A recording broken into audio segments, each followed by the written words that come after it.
ಶಾಹಿಲ್ ಮಂಜಿಲ್ ಸಂಚಿಕೆ 9 ಆ ಸಂಸ್ಥೆಯ ಜವಾನ ಆದಿಲ್ನಲ್ಲಿ ನಿನ್ನ ತಾಯಿ ಫೋನ್ ಮಾಡಿದ್ರು ಎಂದಾಗ ಅವನ ಮಾತು ಕೇಳಿ ಆದಿಲ್ಗೆ ಹೋದ ಜೀವ ಮತ್ತೆ ಬಂದಂತಾಯಿತು. ನಿಜವಾಗಲೂ ನನ್ನ ಅಮ್ಮ ಫೋನ್ ಮಾಡಿ ನನ್ನನ್ನು ಕೇಳಿರಬಹುದಾ ಎನ್ನುತ್ತಾ ಖುಷಿಯಿಂದ ಎದ್ದು ಬಿದ್ದು ಆದಿಲ್ ಆಫೀಸ್ ಕೋಣೆಗೆ ಓಡಿದ. ಆದಿಲ್ ನಿಟ್ಟುಸಿರು ಬಿಡುತ್ತಾ ಫೋನ್ ಎತ್ತಿ ಒಂದೇ ದನಿಯಲ್ಲಿ ಅಸ್ಸಲಾಮು ಅಲೈಕುಂ ಅಮ್ಮ, ಹೇಗಿದ್ದೀಯಾ, ಇಷ್ಟು ದಿನಗಳು ನನ್ನನ್ನು ಬಿಟ್ಟು ಎಲ್ಲಿ ಹೋಗಿದ್ದೆ? ನನ್ನನ್ನು ಇಲ್ಲಿಂದ ಕರೆದುಕೊಂಡು ಹೋಗಲು ನೀನು ಯಾವಾಗ ಬರುತ್ತೀಯಾ ಎಂದು ಒಂದೇ ಉಸಿರಿನಲ್ಲಿ ಕೇಳಿಯೇ ಬಿಟ್ಟ. ಆ ಕಡೆಯಿಂದ ಶಾಹಿಲ್ನ ಅಮ್ಮ ಆಯಿಷಾದರಿಗೆ ಆ ಪುಟ್ಟ ಧ್ವನಿ ಕಿವಿಗೆ ಬಿದ್ದಾಗ ಅವರ ಮನಸ್ಸೆಲ್ಲ ಒಮ್ಮೆಲೆ ತಲ್ಲಣಗೊಂಡಿತು. ಒಂದು ಕ್ಷಣ ಯೋಚಿಸುತ್ತಾ, ಈ ಧ್ವನಿ ನನ್ನ ಮಗ ಶಾಹಿಲ್ನ ಥರ ಕೇಳಿಸ್ತಾ ಇಲ್ಲ, ಬೇರೆ ಯಾರೋ ಹುಡುಗನ ಧ್ವನಿಯಂತೆ ಕೇಳಿಸುತ್ತಿದೆಯಲ್ಲ.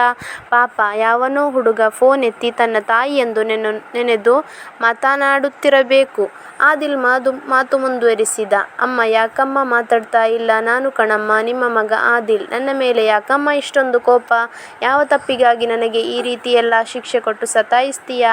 ಅಮ್ಮ ಯಾಕಮ್ಮ ನೀನು ಒಂಟಿಯಾಗಿ ನನ್ನನ್ನು ತಾತನ ಜೊತೆಯಲ್ಲಿ ಬಿಟ್ಟು ಯಾರ ಕಣ್ಣಿಗೂ ಕಾಣದಂತೆ ಎಲ್ಲಿ ಮರೆಯಾಗಿ ಹೋಗಿದ್ದೀಯಾ? ನಿನಗೆ ನಾನು ಇಷ್ಟು ದೊಡ್ಡ ಭಾರವಾಗಿ ಬಿಟ್ಟೆನಾ? ಆಯಿಷಾದರಿಗೆ ಆ ಹುಡುಗನ ಮಾತು ಕೇಳಿ ಕರುಳು ಚುರ್ರೆನಿಸಿತು.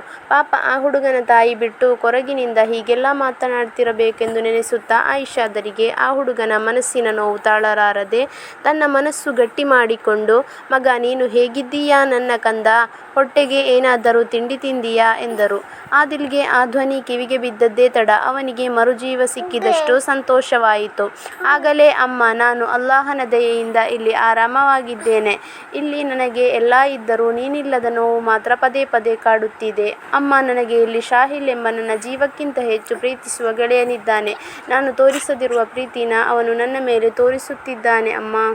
ಅವನು ನನಗೆ ಈ ಸಂಸ್ಥೆಯಲ್ಲಿ ಸಿಕ್ಕಿದ್ದು ನಾನು ಯಾವುದೋ ಪುಣ್ಯ ಮಾಡಿರಬೇಕು. ಅಮ್ಮ, ನೀನು ಖಂಡಿತ ನನ್ನನ್ನು ಕರೆದುಕೊಂಡು ಹೋಗಲು ಇಲ್ಲಿಗೆ ಬರುತ್ತೀಯಲ್ಲ? ನಾನು ನೀನು ಯಾವಾಗ ಬರುತ್ತೀಯಾ ಅಂತ ನಿನ್ನ ದಾರಿಯನ್ನೇ ನೋಡ್ತಾ ಇರುತ್ತೇನೆ. ಅಮ್ಮ, ನೀವು ನನಗೆ ಮೋಸ ಮಾಡುವುದಿಲ್ಲ ತಾನೇ? ಮಗ, ನಾನೇಕೋ ನಿನಗೆ ಮೋಸ ಮಾಡ್ಲೋ? ತಾಯಿ ಮಕ್ಕಳಿಗೆ ಮೋಸ ಮಾಡಿದ್ದು ಎಲ್ಲಿಯಾದರೂ ಕಂಡಿದ್ದೀಯಾ? ಖಂಡಿತ ನಿನ್ನನ್ನು ಕರೆದುಕೊಂಡು ಹೋಗಲು ಬಂದೇ ಬರುತ್ತೇನೆ ಕಣೋ. ನೀನು ನನ್ನ ಬಗ್ಗೆ ಹೆಚ್ಚು ತಲೆಕೆಡಿಸುತ್ತಾ ಆರೋಗ್ಯ ಹಾಳು ಮಾಡಬೇಡ. ಮತ್ತೆ ನಿನಗೆ ಒಬ್ಬ ಗೆಳೆಯ ಇದ್ದಾನೆ ಅಂತ ಹೇಳಿದ್ಯಲ್ಲ, ಅವನನ್ನು ನಾನು ಕೇಳಿದೆ ಅಂತ ಹೇಳು ಎನ್ನುತ್ತಾ ಮುಂದೆ ಅವನಲ್ಲಿ ಮಾತನಾಡಲಾಗದೆ ಪರಿತಪಿಸುತ್ತಾ ಬೇಸರದಿಂದ ಕರೆ ಸ್ಥಗಿತಗೊಳಿಸಿದರು. ಆ ಕಡೆಯಿಂದ ಆದಿಲ್ ಅಮ್ಮ ಅಮ್ಮ ಹೇಳುವಷ್ಟರಲ್ಲಿ ಕರೆ ಸ್ಥಗಿತಗೊಂಡಾಗಿತ್ತು. ಆದಿಲ್ ಮುಂದೆ ಮಾತನಾಡಲಾಗದೆ ನಿರಾಶನಾಗಿ ಹೊರಬಂದ. ಆಯಿಷಾದರಿಗೆ ಆ ಹುಡುಗ ತನ್ನ ಮಗ ಶಾಹಿಲ್ನ ಹೆಸರೆತ್ತಿ ಮಾತನಾಡಿದಾಗ ತನ್ನ ಮಗನ ಬಗ್ಗೆ ಹೆಮ್ಮೆ ಎನಿಸಿತು. ಪಾಪ ಆ ಹುಡುಗ ಏಕಾಗಿ ತಾಯಿ ಬಿಟ್ಟು ಹೋಗಿರಬೇಕು. ಅವನ ತಾಯಿಗಾಗಿ ಹಂಬಲಿಸುವುದು ನೋಡುತ್ತಿದ್ದರೆ ಆ ಹುಡುಗನ ಜೀವನದಲ್ಲಿ ಏನೋ ದೊಡ್ಡ ಘಟನೆ ನಡೆದಿರಬೇಕು. ಅಷ್ಟಕ್ಕೂ ಅವಳು ಒಬ್ಬ ಎಂಥ ಹೆಣ್ಣಾಗಿರಬೇಕು, ಛೇ ಎಂದಳು ಮನಸ್ಸಲ್ಲಿ. ಆದಿಲ್ ಯಾವತ್ತೂ ಸಿಗದಿರುವಂತಹ ತನ್ನ ತಾಯಿ ಜೊತೆ ಇಂದು ಮಾತನಾಡಿಬಿಟ್ನಲ್ಲ ಎಂದು ಕಣ್ಣೀರಿನ ಜೊತೆ ಮಂದಹಾಸ ನಗು ಬೀರಿದ.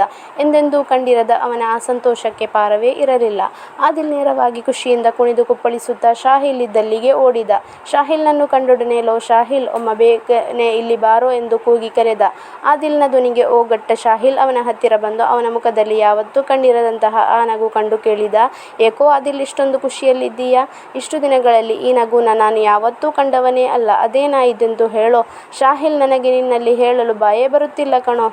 ಅದು ಇವತ್ತು ನನ್ನ ಅಮ್ಮ ಫೋನ್ ಮಾಡಿ ಮಾತನಾಡಿದ್ರು ನನ್ನ ಜೊತೆಯಲ್ಲಿ. ಆದಿಲ್ ಆಡಿದ ಮಾತು ಕೇಳಿ ಶಾಹಿಲ್ ಒಂದು ಕ್ಷಣ ನಿಬ್ಬೆರಗಾದ. ಶಾಹಿಲ್ ಒಂದು ಕ್ಷಣ ಯೋಚಿಸುತ್ತಾ, ತಾಯಿಯನ್ನು ಕಳೆದುಕೊಂಡಿರುವ ಇವನು ತಾಯಿ ಜೊತೆ ಮಾತನಾಡಿದ ಅಂತಿದ್ದಾನಲ್ಲ, ಇವನಿಗೆ ಇವತ್ತು ಏನಾಗಿದೆ? ಅಷ್ಟಕ್ಕೂ ಈಗಾಗಲೇ ಅಲ್ಲಾಹನೆಡೆಗೆ ಯಾತ್ರೆ ಹೊರಟಿರುವ ಇವನ ತಾಯಿ ಜೀವಂತವಾಗಿ ಬಂದು ಮಾತನಾಡೋಕೆ ಹೇಗೆ ಸಾಧ್ಯ? ಆದಿಲ್ ಹೇಳಿದ. ಶಾಹಿಲ್, ಏನು ಯೋಚಿಸುತ್ತಾ ಇದ್ದೀಯಾ? ನಾನೇನು ಸುಳ್ಳು ಹೇಳುತ್ತಿಲ್ಲ ಕಣೋ, ಇದು ಸತ್ಯ, ನನ್ನ ನಂಬೋ. ಅದಲ್ಲದೆ ಅಮ್ಮನ ಜೊತೆಯಲ್ಲಿ ನಿನ್ನ ವಿಷಯವನ್ನು ಹೇಳಿದೆ. ಅವರು ಕೂಡ ಎಷ್ಟು ಸಂತೋಷಪಟ್ರು ಗೊತ್ತಾ? ನನ್ನನ್ನು ಕರೆದುಕೊಂಡು ಹೋಗಲು ಇಲ್ಲಿಗೆ ಬರುತ್ತೇನೆಂದು ಖಂಡಿತವಾಗಿಯೂ ಹೇಳಿಯೇ ಬಿಟ್ರು. ಆದಿಲ್ ಆಡಿದ ಒಂದೊಂದು ಮಾತು ಕೇಳಿ ಶಾಹಿಲ್ಗೆ ಅವನ ಮಾತನ್ನು ನಂಬಬೇಕೋ ಬಿಡಬೇಕೋ ಗೊತ್ತಾಗಲಿಲ್ಲ. ಆದರೂ ಅವನ ಮನಸ್ಸಿನ ನೋವಾಗಬಾರದೆಂದು ಅವನ ಮಾತನ್ನು ನಿಜವೆಂದು ಒಪ್ಪಿಕೊಂಡ. ಶಾಹಿಲ್ ನಗುಮುಖ ಬೀರುತ್ತಾ ಆದಿಲ್ನ ಕೈಯನ್ನು ಹಿಡಿದುಕೊಂಡು ಹೇಳಿದ, ಶಾಹಿಲ್, ತನ್ನ ತಾಯಿಯ ಜೊತೆಯಲ್ಲಿ ಆದಿಲ್ ಮಾತನಾಡಿದ್ದು ಗೊತ್ತಾದರೆ ಅದರ ಪರಿಣಾಮ ಏನಾಗಬಹುದು? ಕಂಟಿನ್ಯೂಡ್.